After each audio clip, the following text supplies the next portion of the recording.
இது ஃபர்ஸ்ட் மலேசியாவின் செய்திகள் உங்களுக்காக.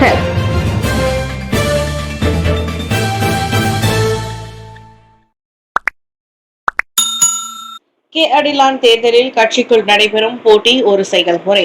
2025 ஆண்டிற்கான கே அடிலான் தேர்தல் என்பது கட்சிக்குள் நடைபெறும் போட்டி செயல்முறையாகும். அதற்கும் அமைச்சரவை மாற்றத்திற்கும் எந்த ஒரு தொடர்பும் இல்லை என்று பிரதமர் ஸ்ரீ அன்வார் இப்ராஹிம் திட்டவட்டமாக கூறினார். பதவிகளுக்கான போட்டிகள் கட்சியை பலப்படுத்த அனைத்து சக்திகளையும் வலுப்படுத்தக்கூடிய ஒரு செயல்முறையாக இருக்க வேண்டும் என்று கே அடிலான் கட்சி தலைவருமான அன்வார் எடுத்துரைத்தார். இது தொழில் மற்றும் விசுவாசமான நண்பர்களுக்கு இடையிலான போட்டி. அமைச்சரவையை மாற்றுவதில் எந்த பிரச்சனையும் எழுவதில்லை. ஆனால் மற்றவர்கள் லட்சியங்களை கொண்டிருப்பதை என்னால் தடுக்க முடியாது. இது காலியாக இருப்பதாக கருதுகின்றார். அதை மாற்ற நினைக்கிறார். அது சாதாரணமானது. ஆனால் என்னை கேட்டால் மாற்றி அமைக்கும் திட்டம் எதுவும் இல்லை என்றார் அவர். இந்த நெருக்கடி நாட்டின் அரசியல் எதிர்மறையான தாக்கத்தை ஏற்படுத்துமா என்று எழுப்பப்பட்ட கேள்விக்கு கருத்துரைத்த அன்வார், கட்சி தேர்தல் ஒருபோதும் அரசியல் நிலைத்தன்மை பாதிக்காது என்று நம்பிக்கை தெரிவித்தார். கட்டாய ஓய்வு பெறும் வயது வரம்பை உயர்த்தும் பரிந்துரை நிதி தாக்கங்கள் ஆராயப்பட வேண்டும். கட்டாய ஓய்வூதிய வயதை 65 உயர்த்தும் பரிந்துரையை செயல்படுத்துவதற்கு முன்னதாக அரசாங்கத்திற்கு ஏற்படும் நிதி தாக்கங்கள் மற்றும் செலவுகள் குறித்து முழுமையாக ஆய்வுகள் மேற்கொள்ளப்பட வேண்டும். இந்த விவகாரம் அமைச்சரவைக்கு கூடுதல் கூட்டத்திற்கு கொண்டு வரப்படுவதற்கு முன் இந்த பரிந்துரை முதலில் விவாதிக்கப்பட வேண்டும் என்று பிரதமர் ஸ்ரீ அன்வார் இப்ராஹிம் தெரிவித்தார். அமைச்சரவைக்கு கொண்டு வருவதற்கு முன்னதாக அந்த பரிந்துரை விவாதிக்கப்படும், பின்னர் பொறுப்பேற்கப்படும். அந்த பரிந்துரை தகுதியானதா என்பதை அவர் படித்து கவனம் செலுத்தி பரிசீலிக்கட்டும். ஆனால் வேலை வாய்ப்புகள், செலவுகள் போன்ற விவகாரங்களில் நிறுவனங்களும் பரிசீலிக்கட்டும் என்றார் அவர். நேற்று கோலாலம்பூரில் நடைபெற்ற தேவான் பஹாசா தான் புஸ்தகா டிபிபி மற்றும் பப்ளிக் வங்கியின் 2025 ஆண்டு ஹடியா பஹாசா எனும் நிகழ்ச்சியை அதிகாரப்பூர்வமாக தொடக்கி வைத்த பின்னர் செய்தியாளர்களிடம் அன்வார் இப்ராஹிம் அவ்விவகாரம் குறித்து கருத்துரைத்தார். PKR தேர்தலில் தோற்றால் ரபிசியை பின்பற்றி அமீனுடனும் பதவி விலகுவாரா? பெர்சத்து சஞ்சீவன் கேள்வி. PKR கட்சி தேர்தலில் தேசிய துணைத் தலைவர் பதவியை தற்காத்தில் தவறினால் பொருளாதார அமைச்சர் பொறுப்பிலிருந்து விலகுவேன் என ஸ்ரீ ரபிசி ரம்லி அறிவித்துள்ளது அனைவரும் அறிந்ததே.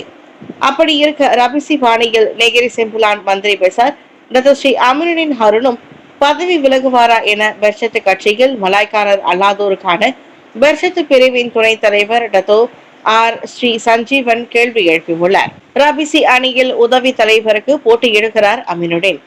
ஆக ரபிசி தோற்று அமைச்சர் பதவியில் இருந்து விலகினால் அமீனுடனும் மந்திரி பெசார் பதவியிலிருந்து விலகுவதுதானே பொருத்தமானதாக இருக்கும் என ஜெராம் பாடாங் சட்டமன்றத்திற்கான பெரிகத்தான் நேஷனல் ஒருங்கிணைப்பாளருமான சஞ்சீவன் கூறினார். இது போக நெகிரி செம்பிலான் மாநில அரசின் ஆட்சி அம்னோவின் தயவில் தான் நடக்கிறது. அம்னோவுக்கு 14 சட்டமன்ற தொகுதிகள் உள்ளன. PKRக்கோ வெறும் 5 இடங்கள் தான். ஆக மந்திரி பெசார் பதவியில் இருந்து அமீனுடன் விலகி அதனை அம்னோவிடம் கொடுத்து விடலாம் என சஞ்சீவன் கேலியாக கூறினார். தாய்லாந்தில் கஞ்சாவை பயன்படுத்த மருத்துவ சான்றிதழ் தேவை. தாய்லாந்தில் கஞ்சா வகை போதைப் பொருள் மருத்துவ நோக்கங்களுக்காக மட்டுமே பயன்படுத்தப்படுவதை உறுதி செய்ய மருத்துவ சான்றிதழை பெற்றிருக்க வேண்டும் என்று அந்நாட்டின் சுகாதார அமைச்சர் சோம்செக் தப்சுதீன் தெரிவித்திருக்கிறார். தாய்லாந்தில் கஞ்சா பயன்பாட்டை கட்டுப்படுத்தும் முயற்சிகளில் ஒன்றாக இது அமைவதாக சோம்செக் கூறினார். இந்த நடவடிக்கையின் மூலம் புகைப்பிடிக்க கஞ்சாவை பயன்படுத்துபவர்கள் மருத்துவ சான்றிதழ்களை கொண்டிருக்க வேண்டும். வெளிநாட்டினராக இருந்தாலும் சரி, உள்ளூர் மக்களாக இருந்தாலும் சரி, கஞ்சாவை பயன்படுத்துவதற்கு அவர்கள் மருத்துவ சான்றிதழ் பெற்றிருக்க வேண்டும். சட்டத்தை தொடர்ந்து அமல்படுத்தவும் இது தொடர்பாக எந்த பிரச்சனையும் ஏற்படாமல் இருக்கவும் அரசு நிறுவனங்களுக்கு நாங்கள் வழிகாட்டுவோம் என்று அவர் கூறினார். சுமார் 3 ஆண்டுகளுக்கு முன்பு தாய்லாந்தில் கஞ்சாவை பயன்படுத்துவது குற்றமற்றதாக வகைப்படுத்தப்பட்டது. சீனா ஆசியான் தடையற்ற வாணிப பகுதிக்கான பேச்சுவார்த்தை முடிவுக்கு வந்தது.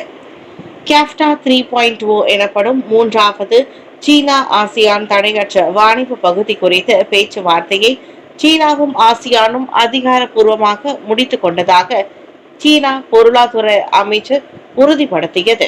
மேம்படுத்தப்பட்ட நெறிமுறையின் மீதமுள்ள விதிகள் குறித்த ஆலோசனைகளை இருதரப்பும் புதன்கிழமை இறுதி செய்துள்ளனர். இலக்கவியல் பொருளாதாரம் தொடர்பான முதன்மை விவகாரம் உட்பட வட்டார பொருளாதார ஒருங்கிணைப்பை முன்னேற்றுவதில் ஒரு முக்கிய மைல்கல்லாகவும் அது அமைவதாக சீன பொருளாதார அமைச்சு தெரிவித்துள்ளது.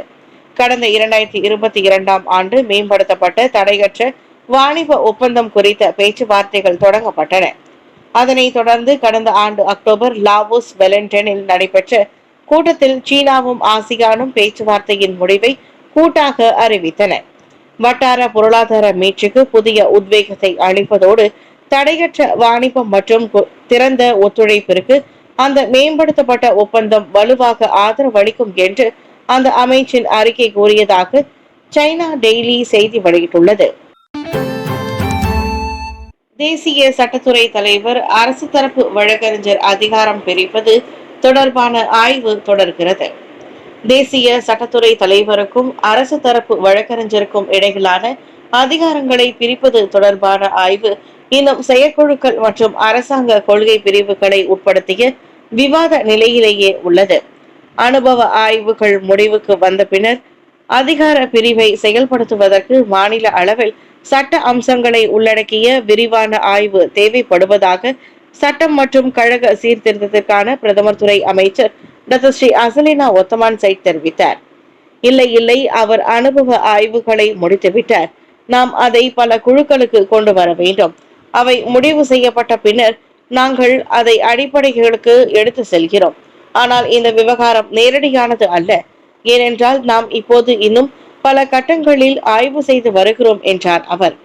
வழக்கு தொடுப்பது மற்றும் அரசாங்கத்திற்கு சட்ட ஆலோசனைகளை வழங்குவது போன்ற பயன்பாடுகளை கருத்தில் கொண்டு தேசிய சட்டத்துறையின் நோக்கங்களில் ஆலோசனை கூறு முக்கிய பரிசீலனைகளில் ஒன்றாக இருப்பதாகவும் அசலினா குறிப்பிட்டார். கே அடிலான் பேரவையில் மீண்டும் பிளவு ஏற்படாது. ஃபாமி 2022ஆம் ஆண்டு கே அடிலான் தேர்தலின் போது கட்சி பொது பேரவையில் ஏற்பட்ட பிளவு சூழ்நிலை இம்முறை நடத்தப்படும் பேரவையில் மீண்டும் நிகழாது என்று தகவல் பிரிவு தலைவர் டாக்டர் ஃபாமி ஃபாட்சில் நம்புகின்றார்.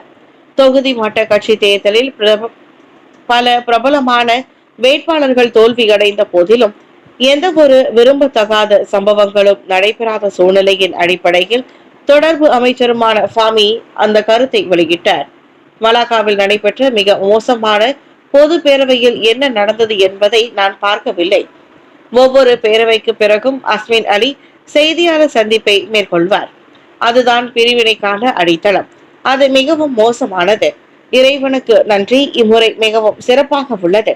கடந்த ஏப்ரல் மாதத்தில் நடைபெற்ற தொகுதி மட்ட தேர்தலில் தேவையற்ற சம்பவங்கள் எதுவும் நிகழவில்லை என்றார் அவர். நேற்று ஜொகூர் பாருவில் மத்திய நிலையிலான தேர்தல் செயல்முறை குறித்து ஊடகவியலாளர்களுக்கு விளக்கம் அளித்த பின்னர் செய்தியாளர்களிடம் ஃபாமி அவ்வாறு தெரிவித்தார். மலேசியாவில் ஏப்ரல் மாதம் பணவீக்கம் 1.4% பாய்ச்சல். விலைகள் உயர்வால் மக்கள் அதிர்ச்சி.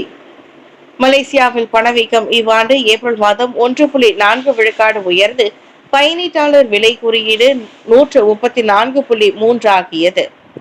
ஒரு ஆண்டுக்கு முன் ஏப்ரல் மாதத்தில் பயணீட்டாளர் குறியீடு 132.4 இருந்ததாக புள்ளி விவரத்துறை வெளியிட்ட அறிக்கையில் தெரிவித்தது. தனிநபர் பராமரிப்பு, சமூக பாதுகாப்பு மற்றும் இதர பொருட்கள் மற்றும் சேவைகள் பிரிவில் மார்ச் 2025 3.6% அதிகரிப்புடன் ஒப்பிடும் போது 4.1% அதிகரிப்பே அந்த உயர்வுக்கு காரணம் என்று தெரிய வந்துள்ளது. இது பொருட்கள் மற்றும் சேவைகளின் 13 குழுக்களில் ஒன்றாகும். இவ்வாண்டு மார்ச் மாதம் கல்வி 2.3 விழுக்காடு உயர்வு கண்டது. அதே வேளையில் வீட்டு வசதி, நீர், மின்சாரம், எரிவாயு மற்றும் பிற எரிபொருட்கள் 2.4 விழுக்காடு அதிகரித்தது. மார்ச் மாதத்தில் இது 1.9 விழுக்காடாக இருந்தது. 2025 மார்ச் மாதத்துடன் ஒப்பிடும்போது உணவு மற்றும் பானங்கள் 2.3 விழுக்காடாக குறைந்தது.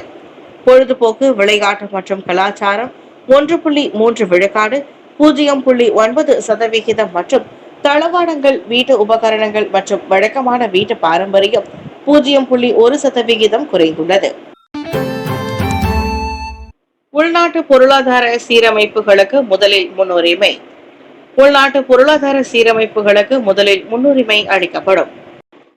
அதன் பின்னரே அமெரிக்காவின் வரி விதிப்பு கொள்கையினால் ஏற்படும் மாற்றங்களை சமாளிப்பதற்கு சீனா, இந்தியா, பாகிஸ்தான் போன்ற முக்கிய பங்காளிகளுடனான ஒத்துழைப்பை ஆசியான் வழி விரிவுபடுத்துவதோடு ஐரோப்பிய ஒன்றியத்துடனான உறவுகளையும் வலுப்படுத்தவிருப்பதாக பிரதமர் ஸ்ரீ அன்வர் இப்ராஹிம் தெரிவித்தார். ஆசியானுடன் மிகவும் தீவிரமாக ஈடுபடுவதற்கான அதன் முடிவில் ஐரோப்பிய ஒன்றியம் உண்மையில் மிகவும் வியக்கத்தக்க முறையில் செயல்படுவதாகவும் பிரதமர் கூறினார். வரி விதிப்பு தொடர்பில் அமெரிக்காவுடனான முதற்கட்ட பேச்சுவார்த்தைகளை மலேசியா தொடங்கியதாகவும் முதலீடு, வர்த்தகம் மற்றும் தொழில்துறை அமைச்சர் தெங்கு டத்தோஸ்ரீ சப்ருல் தெங்கு அப்துல் அசீஸ் அமெரிக்க அரசாங்க செயலாளர் மார்க்கோ ருபியோவை சந்தித்ததையும் அன்வார் சுட்டிக்காட்டினார். இது தொடர்பில் கொரியாவில் ஒரு கூட்டம் நடைபெற்றது. சீனா, ஜப்பான், கொரியா ஆகிய நாடுகளுக்கான ஆசியானின் அறிக்கையை நீங்கள் பார்த்திருக்கின்றீர்கள்.